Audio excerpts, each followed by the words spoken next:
Well, let's get a grip on this question by looking at some specific values of n. So firstly, let's consider n equaling 5, just not as so much as a part of our proof, but just to get a grip on what's going on here. So let n equals 5. Well, what goes on if n equals 5? Well, we know that that sum that we're talking about from k equals 1 to 5 of 1 over k will be 1 on 1 plus 1 on 2 plus 1 on 3 plus 1 on 4 plus 1 on 5. That's for the specific value of 5. Well, now we know the question wants it for n is bigger than or equal to 2, but let's just work out this one. All right, so where can we go from here? Well, we've got a bunch of fractions being added together. So what would you normally do when you add fractions? You'd go down the whole common denominator road.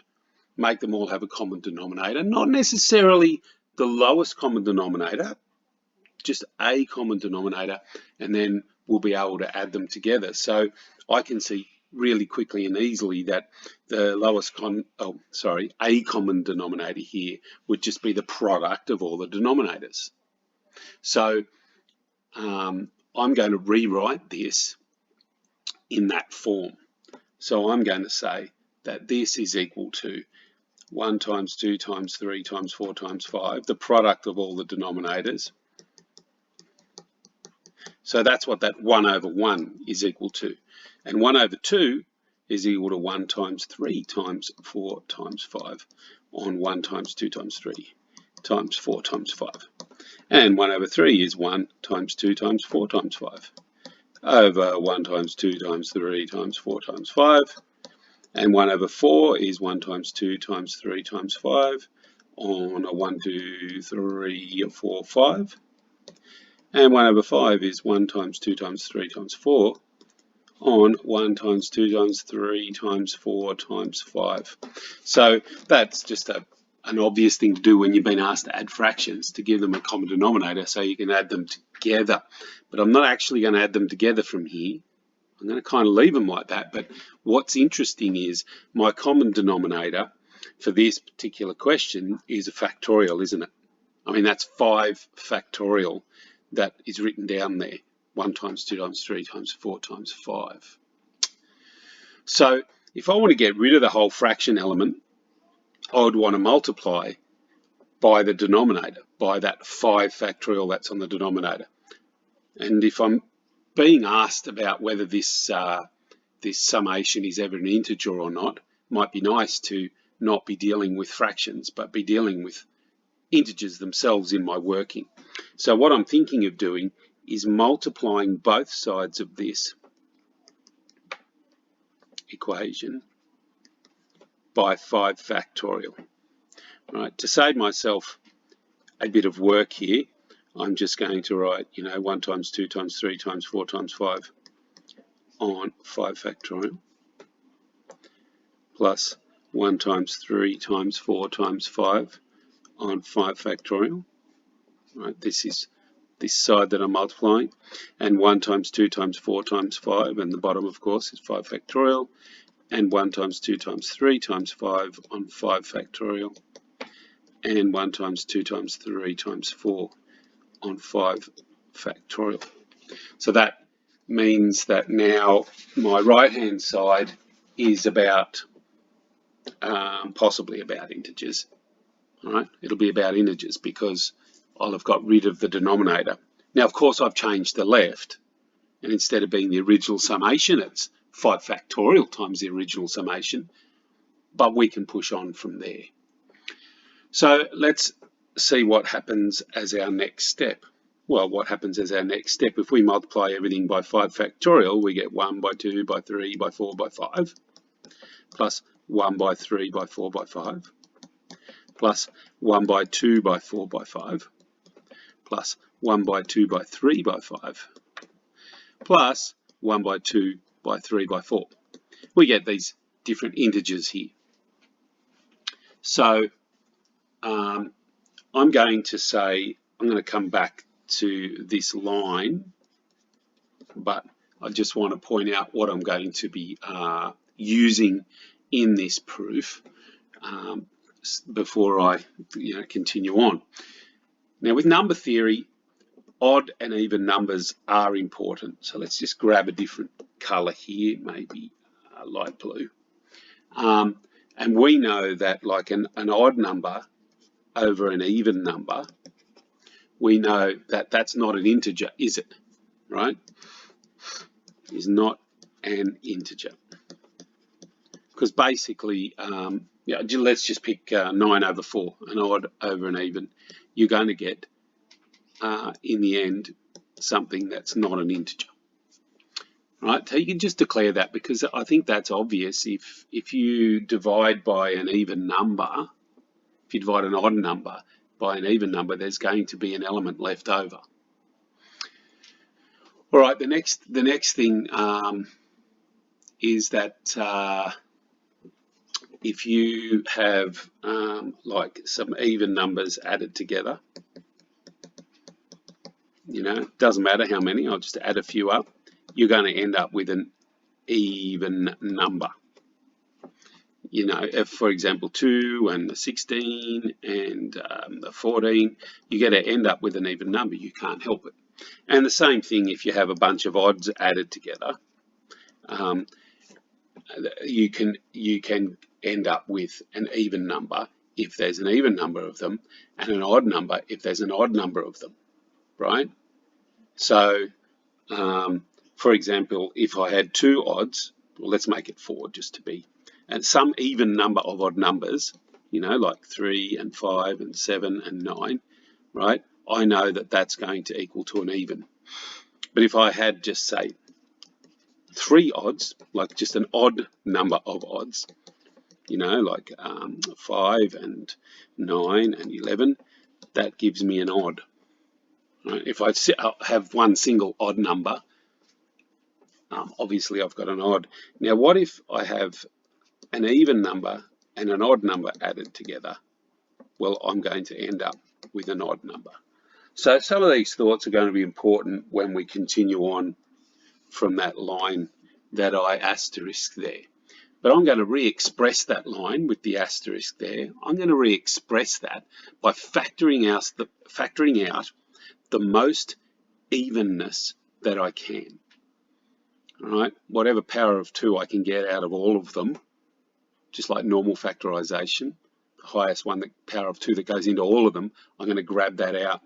Now I can see here, I'll just grab a green pen, this has got a 2 and a 2 squared, right? So that's 2 cubed goes into that term, whereas this one's only got a 2 squared going into it. This one here's got a 2 cubed going into it. This has just got a plain 2, and this has got 2 squared. This has got a 2 cubed going into it. So if I want to factorize the most evenness that goes into all of them, best I can do is pull out a 2. So I'm going to do that down here. I'm going to factorize out. I'll just go back to my lovely purple pen, and we're saying we've got this 5 factorial, k equals 1 to 5 of 1 on k, and I'm going to pull out the 2. So now I've got 1 times 3 times 4 times 5, and 1 times 3 times 2 times 5, and 1 times 4 times 5, and 1 times 3 times 5, and 1 times 3 times 4. So this 2 that's pulled out of here, that's great, that stays out the front, that's the biggest I could get out of all of them. And here I've got some even number, 2 squared, times some odd number, 1 times 3 times 5. And here I've got an even number, 2, times some odd number, 1 times 3 times 5. And here I've got an even number. Well, it's 4, but I'm going to write it as some power of 2, 2 squared, and I'm going to times that by 1 times 5. Now here, and this is going to happen every time because you've pulled out the most evenness you can across all of them, which is basically the smallest power of 2 in the end, but one of them is going to end up just with the odd numbers left and not being multiplied by any evenness. And then this is 2 squared times 1 times 3. So I've got here an even plus an even, because 2 times that, plus an even, plus an odd, plus an even. All right, so I've got 2 times. Now, if you add a bunch of evens together, you're going to get an even number, but when you add an odd onto it, then the final number will be odd. So I've got twice some odd number. Now, that's going to be very important, so I'm going to put a double asterisk on that and come back to that. But if I multiply my original sum by, if I'm going up to 5, for example, if I multiply it by 5 factorial, I end up with twice some odd number.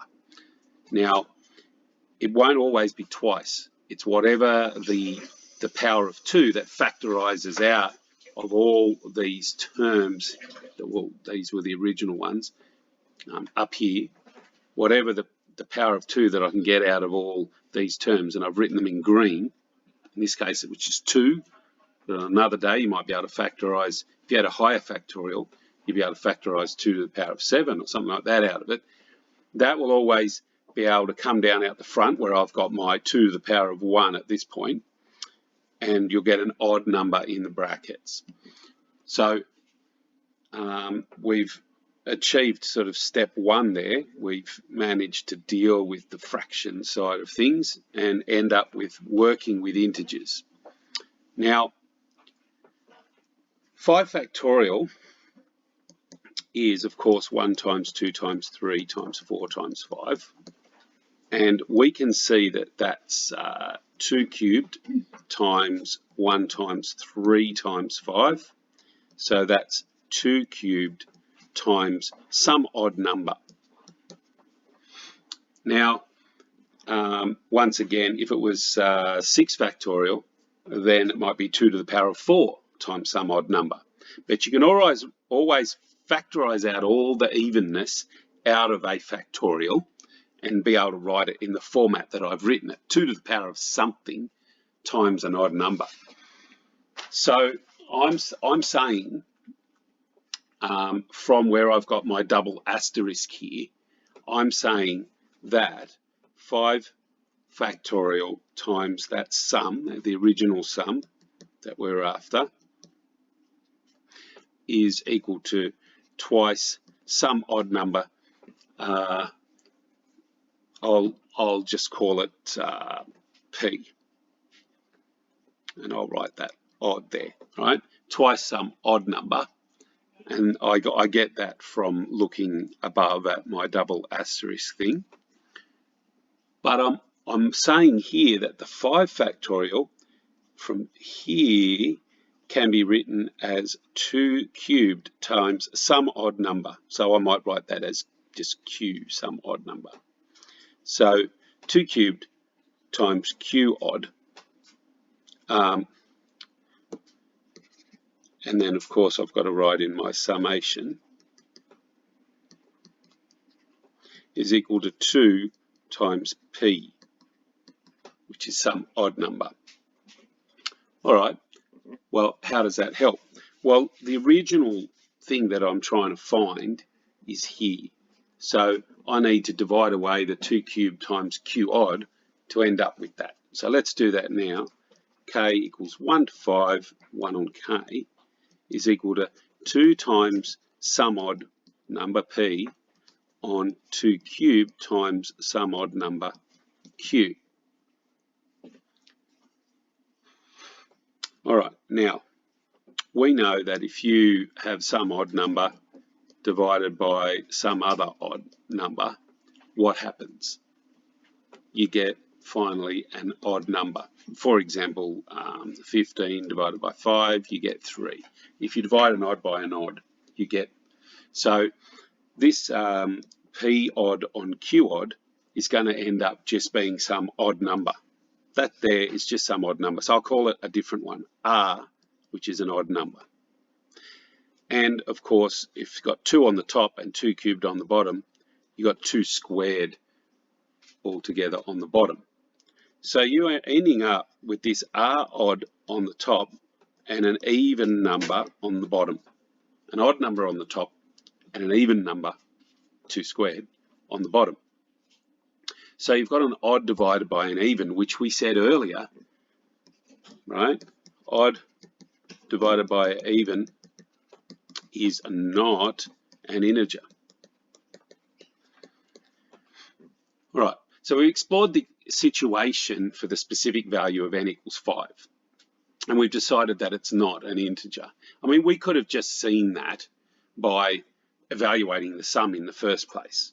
You know, we know that the sum from k equals 1 to 5 of 1 on k is just 1 on 1 plus 1 on 2 plus 1 on 3 plus 1 on 4 plus 1 on 5. And you could stick that in the calculator and get 2 and 17 on 60, which is not an integer, right? I know the question's not about just particular values of n. They want to know for all n bigger than or equal to 2. So that's why I didn't choose to just, well, add it up for 5.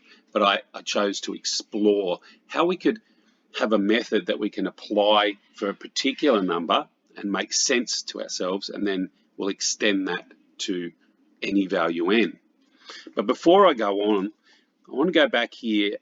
You might have wondered about the part where I said p odd on q odd, and I decided to say, well, that it gives me an odd integer. Well, how did I know that p odd is bigger than q odd in the first place in order to do that division? For example, you know, how did I know that it's 15 on 5 and it's not 5 on 15? How did I know which way around? Because that would be pretty important. And so I just wanted to quickly discuss why that would be at this point. So let's just go down here. Now you know that 5 factorial is equal to 5 factorial. So 5 factorial times this sum, right, times 2 and 17/60ths, that's what that sum is there, is certainly bigger than 5 factorial, isn't it? If we multiply 5 factorial by that, it's always going to be, it's bigger than 5 factorial. And that's going to be the case whatever the value is. Like we chose 5, but whatever the value of n is, that's going to be the case, right? Now, we know that 5 factorial times that sum, we said from before, is, and I'll just go up here and find it.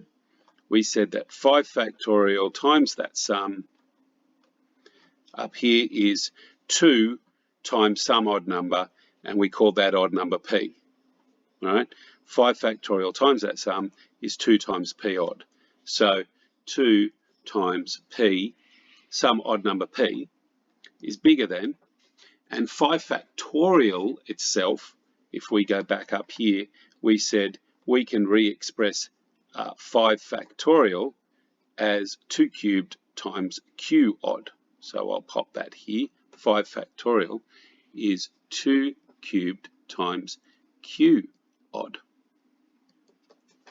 All right, so 2 times p odd is bigger than 2 cubed times q odd. We know that. All right, so p odd is bigger than 2 cubed divided by 2, 4 times q odd. So certainly p odd is going to be bigger than q odd. The p number is going to be bigger than the q number. So, and that's always going to be the case. So it is valid to go, we'll get an integer when we do those 2 odd numbers divided by each other. We will get some odd integer. That was pretty important. So I think we should do this process again, but maybe pick another number a bit further on. So what about n equals 8? Let's grab a different coloured pen and we'll go let n equals 8. So n factorial is 8 factorial, so that's 1 times 2 times 3 times 4 times 5 times 6 times 7 times 8. And let's have a look at all these numbers here. If we factor out the highest possible power of 2, remembering that 6 is actually 2 times 3, so it's not just the powers of 2 that are in there, but we want to get all the 2's out of there. we end up with 1 for the 2 and 2 for the 4, 1 for the 6 and 3 for the 8. So we end up with 2 to the power of 7 and then these remaining numbers here. Now, in other words, I'm saying it's 2 to the power of 7 times, and I'll call it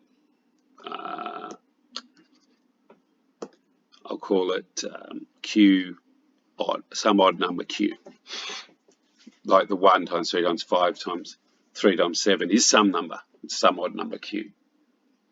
Now, as before, we want to find 8 factorial, the sum of k equals 1 to 8 of 1 over k. And the reason we want to find 8 factorial times it is so we can work with integers. We want to get rid of the whole fraction side of things. So looking at that then, that is going to be 8 factorial times, and we've got 1 on 1 plus 1 on 2 plus 1 on 3 plus 1 on 4 plus 1 on 5 plus 1 on 6 plus 1 on 7 plus 1 on 8. All right. Now, that's going to be the same as 8 factorial times, so it's 8 factorial on 8 factorial plus, and then this is 1 times 3 times 4 times 5 times 6 times 7 times 8 on 8 factorial. And this is 1 times 2 times 4 times 5 times 6 times 7 times 8 on 8 factorial. And the next one is 1 times 2 times 3 times 5 times 6 times 7 times 8 on 8 factorial. And the next one is, and so on, and you go all the way up to, 7 is 1 times 2 times 3 times 4 times 5 times 6 times 8 on 8 factorial, and 8 is just like 7 factorial on 8 factorial. Okay, so you can work that through, but all I've done is made them with the common denominator of 8 factorial, and then when I times by 8 factorial, I actually get 8 factorial plus this 1 times 3 times 4 times 5 times 6 times 7 times 8 plus the 1 times 2 times 4, and so I'm not going to write them all down, but all the way up to 7 factorial. All the numerators of those 8 fractions where they are made to have the common denominator of 8 factorial. Actually, that first one, if you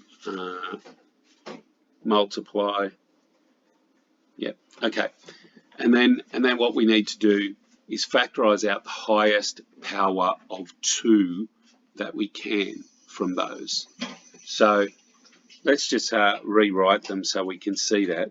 8 factorial has got it's got 2 and it's got 4 in it, so that's 2 to the power of 3 already, the 2 and the 4, and the 6, so that's 2 to the power of 4, and the 8, so that's 2 to the power of 7.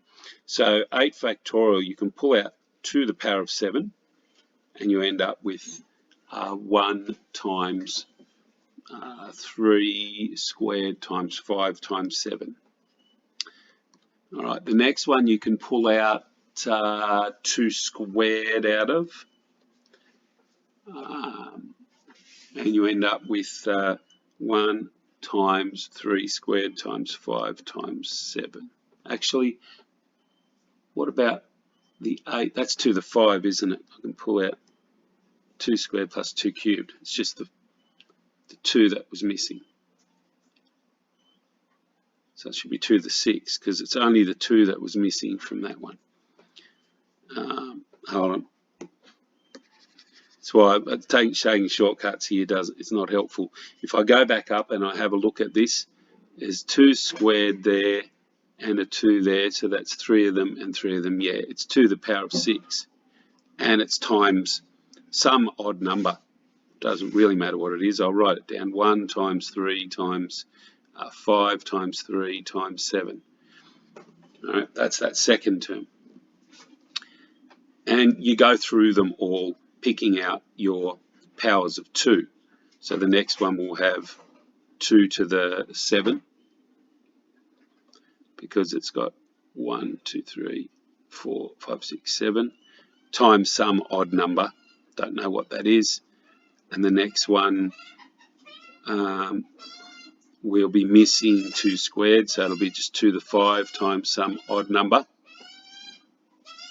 And we're running out of recording time, so I'll pick up on this in a minute with the part 2.